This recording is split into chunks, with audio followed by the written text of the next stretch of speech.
Bienvenue, chers frères et sœurs. Pendant l'émission de ce mois, nous allons revoir ce que disait la tour de garde de mai 2020 concernant l'identité du roi du Nord.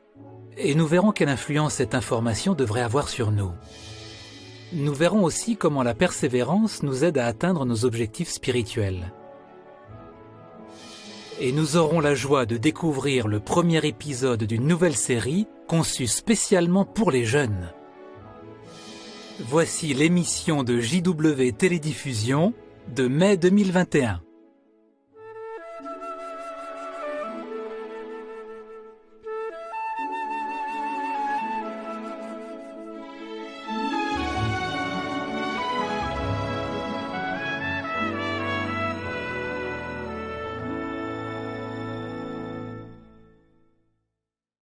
Mon thème est « Le roi du Nord au temps de la fin ». Depuis quelques années, le gouvernement russe persécute nos frères et sœurs qui habitent dans ce pays. Et comme vous le savez, il y a eu des descentes de police dans des salles du royaume et des réunions ont été interrompues. Le gouvernement accuse même les témoins de Jéhovah d'être un groupe extrémiste. Il a saisi les biens de l'organisation et emprisonné nos compagnons. Regardez cette courte vidéo, elle résume les épreuves que nos frères et sœurs de Russie traversent. Le 20 avril 2017, la Cour suprême de la Fédération de Russie a déclaré illégal le culte des témoins de Jéhovah. Et à partir du 4 juillet 2019, les autorités ont progressivement saisi 131 biens appartenant aux témoins de Jéhovah et 60 autres sont susceptibles de l'être aussi. L'un des biens saisis est l'ancien Bethel de Russie, situé à Solnechnoye. Au moment où nous filmons, les autorités continuent de s'en prendre très violemment aux témoins de Jéhovah. À la date du 17 août 2020, 42 témoins étaient en détention provisoire ou emprisonnés. 32 étaient assignés à résidence et 169 ne pouvaient pas quitter la ville où ils habitent. Tous sont accusés d'avoir organisé ou financé l'activité d'une organisation soi-disant extrémiste ou d'y avoir participé. Au moins 380 témoins, âgés de 19 à 89 ans, font actuellement l'objet d'une enquête. Qu'est-ce que cela implique pour nos frères et sœurs ? Par exemple, frère Sergueï Klimov a été arrêté le 3 juin 2018.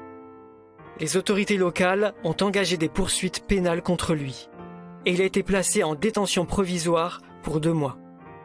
Sa détention a été prolongée à 7 reprises, ce qui signifie qu'avant d'être finalement jugé et condamné, il avait déjà été séparé de sa femme et de sa famille pendant 1 an et 5 mois. Le 5 novembre 2019, il a été condamné à une peine de 6 ans d'emprisonnement. 2 jeunes témoins, frère Yegor Baranov et sœur Daria Doulova, restent courageux, même s'ils risquent d'être condamnés à une longue peine de prison. Frère Baranov n'a que 19 ans. Sœur Doulova avait seulement 18 ans quand les autorités ont perquisitionné chez elle.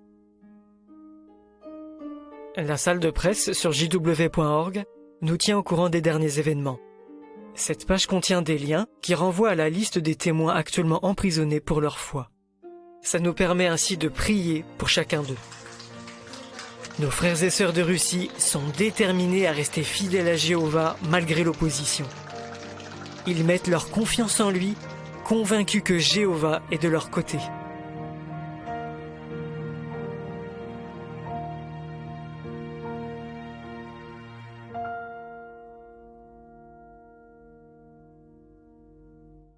On ne devrait pas être surpris que ce gouvernement puissant persécute nos frères et sœurs qui sont paisibles et qui respectent les lois. Pourquoi ? Eh bien parce qu'en fait, ça réalise les prophéties bibliques. Prenons ensemble Daniel chapitre 11. Au verset 40, il est question de ce que la Bible appelle le roi du Nord. Et à propos de ce roi, Daniel 11 verset 41 dit « Il pénétrera aussi dans le pays de la parure, et beaucoup de pays tomberont. » De nos jours, ce sont la Russie et ses alliés qui sont le roi du Nord. Daniel a prédit que ce roi allait pénétrer dans le pays de la parure. Et cela voulait dire qu'il essaierait d'interrompre les activités du peuple de Dieu. Comme le mentionnait la tour de garde de mai 2020, la Russie et ses alliés ne sont pas la première puissance politique à être le roi du Nord. Mais elle pourrait bien être la dernière. Dans cette émission, nous examinerons 3 points. Premièrement, nous allons brièvement revoir comment la prophétie de Daniel chapitre 11 s'est accomplie. Deuxièmement, nous verrons comment cette prophétie se réalise de nos jours. Et troisièmement, nous verrons quelle influence ces informations devraient avoir sur nos décisions. Frère Hermann Van Selm, un assistant du comité de rédaction, va d'abord nous rappeler les grandes lignes de la prophétie de Daniel chapitre 11. Merci Hermann de m'aider pour cette présentation. C'est un plaisir d'être avec toi, Ken. Merci de m'avoir invité. Tout d'abord, voyons comment la prophétie s'est réalisée jusqu'à présent. Alors, dans cette prophétie, il est question du roi du Nord et du roi du Sud. Mais d'où leur vient leur nom? Eh bien, c'est parce qu'à l'origine, ces puissances se trouvaient littéralement au nord et au sud du pays d'Israël. D'où les noms roi du Nord et roi du Sud. On peut représenter ces puissances par 2 trônes. Au fil du temps, ces trônes ont été occupés par différentes puissances politiques qui se disputaient la domination mondiale. Et qu'en était-il du peuple de Dieu? Il se trouvait au beau milieu de ces conflits. Mais commençons par le début. Ken, quelle est l'origine du roi du Nord et du roi du Sud? Les rois du Nord et du Sud sont tous les deux issus de l'empire établi par Alexandre le Grand. Une lignée de rois a régné sur l'Égypte, qui est au sud d'Israël. Cette dynastie a donc été la première à remplir le rôle de roi du Sud. Et dans le même temps, une autre lignée de rois a dominé sur la région au nord d'Israël. Ces rois ont donc rempli le rôle de roi du Nord. Puis, c'est l'Empire romain qui est devenu le roi du Nord. Comme l'explique la tour de garde de mai 2020, le peuple de Dieu est l'élément central de la prophétie de Daniel chapitre 11. Et comme l'ange l'a expliqué à Daniel, la prophétie l'aiderait à comprendre ce qui allait arriver à son peuple, c'est-à-dire à la nation d'Israël. Alors, que s'est-il passé? Eh bien, la nation juive est restée le peuple de Dieu jusqu'en 33 de notre ère. Et puis, les choses ont changé.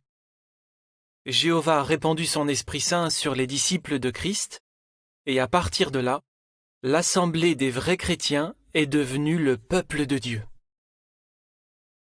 D'ailleurs, en Galates chapitre 6, verset 16, ils sont appelés l'Israël de Dieu. C'est une idée clé. On ne peut déterminer l'identité des rois du Nord et du Sud que lorsque le peuple de Dieu est identifié clairement sur la terre. Et pourquoi peut-on dire cela?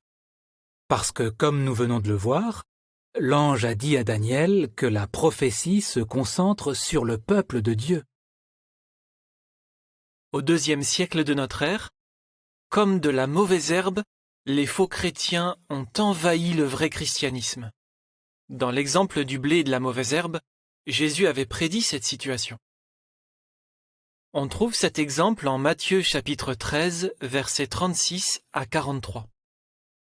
Donc, à partir du IIe siècle, on ne pouvait plus identifier un groupe organisé de vrais chrétiens. Et par conséquent, il était impossible de déterminer l'identité du roi du Nord et du roi du Sud pendant cette période. Mais dans les années 1870, un groupe de vrais chrétiens s'est séparé des faux chrétiens. Ce groupe, dont faisait partie Charles Russell, a rejeté les enseignements qui n'étaient pas fondés sur la Bible. Et comme les chrétiens du 1er siècle, ils ont mis en avant les vérités bibliques. Et en fait, l'apparition de ce groupe réalisait la prophétie de Malachie chapitre 3 verset 1. Il constituait ce messager qui tracerait un chemin devant Jéhovah. Et ce qui s'est passé ensuite a prouvé qu'ils avaient l'approbation de Jéhovah. À partir des années 1870, les vrais chrétiens se sont organisés en tant que groupe.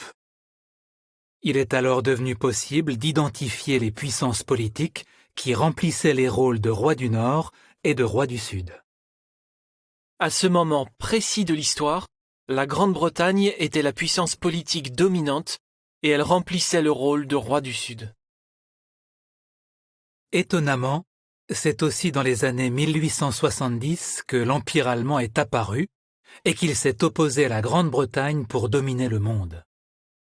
Cette puissance politique remplissait donc maintenant le rôle de roi du Nord. Daniel chapitre 11 versets 25 et 26 dit que les deux rois devaient s'affronter et que le roi du Nord perdrait beaucoup de soldats pendant la bataille. Et c'est exactement ce qui s'est passé lors de la Première Guerre mondiale. C'est aussi pendant cette guerre que la Grande-Bretagne et les États-Unis ont noué un lien particulier. C'est donc à partir de ce moment-là, pendant les derniers jours, que la puissance anglo-américaine est devenue le roi du Sud. Ce qui nous amène au deuxième point. Comment la prophétie de Daniel s'est-elle accomplie à partir de ce moment-là jusqu'à aujourd'hui? Pendant la Première Guerre mondiale, le roi du Nord et le roi du Sud ont persécuté les membres du peuple de Dieu qui ne voulaient pas faire la guerre. Le roi du Sud a même été jusqu'à emprisonner ceux qui dirigeaient la prédication. Mais intéressons-nous de plus près au roi du Nord. La puissance politique remplissant ce rôle a-t-elle changé pendant les derniers jours? Et comment a-t-elle traité le peuple de Dieu? L'identité du roi du Nord a changé 3 fois au cours des derniers jours. Entre 1870 et la fin de la Deuxième Guerre mondiale, c'est l'Empire allemand qui remplissait ce rôle de roi du Nord. Juste un peu avant la Deuxième Guerre mondiale et jusqu'à la fin de celle-ci, il a violemment persécuté le peuple de Dieu. Des milliers de frères et sœurs ont été emprisonnés et des centaines ont été tués. Qui est devenu le roi du Nord après l'Empire allemand? C'est une question importante, Herman. Après la Deuxième Guerre mondiale, c'est l'Union soviétique qui a rempli ce rôle. Elle aussi s'en est pris aux membres du peuple de Dieu, en les jetant en prison et en les exilant. Mais dis-moi, Ken, Daniel 11.34 dit que ils, c'est-à-dire les serviteurs de Dieu, recevront un peu de secours. Mais que peuvent bien signifier ces paroles? Ce verset laissait entrevoir que l'Union soviétique allait s'effondrer. Les serviteurs de Dieu ont terriblement souffert sous sa domination, mais ils recevraient un peu de secours. En quel sens? Après la chute de l'URSS, le peuple de Dieu a pu l'adorer librement pendant plusieurs années. Mais par la suite, la Russie et ses alliés sont à leur tour devenus le roi du Nord. Et comme toutes les puissances politiques qui ont rempli ce rôle, ces gouvernements ne cessent d'opprimer les serviteurs de Dieu. Retraçons les grandes lignes de ce qui s'est passé en regardant la vidéo suivante.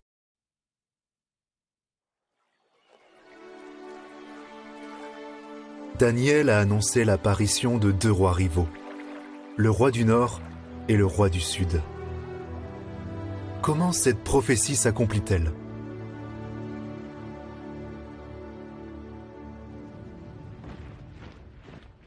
À la fin du XIXe siècle, l'Empire allemand est devenu le roi du Nord. Ce gouvernement a rassemblé ses forces et son courage contre le roi du Sud avec une grande armée. En effet, il était alors la 2e puissance navale du monde. Mais qui est devenu le roi du Sud? C'est la double puissance anglo-américaine. Ce roi a combattu lors de la Première Guerre mondiale avec une armée extrêmement grande et puissante. Il a balayé et humilié le roi du Nord. Mais ce n'était pas la fin du roi du Nord. Il a lancé de violentes critiques contre l'Alliance sainte et s'est attaqué à elle. Il a aussi enlevé le sacrifice régulier en empêchant le peuple de Dieu de prêcher librement. Il a emprisonné et même tué des centaines de serviteurs de Dieu. Après la défaite de l'Allemagne à la fin de la Seconde Guerre mondiale, c'est l'Union soviétique qui est devenue le roi du Nord. Et les deux rois ont collaboré pour mettre en place la chose répugnante qui cause la dévastation, les Nations unies.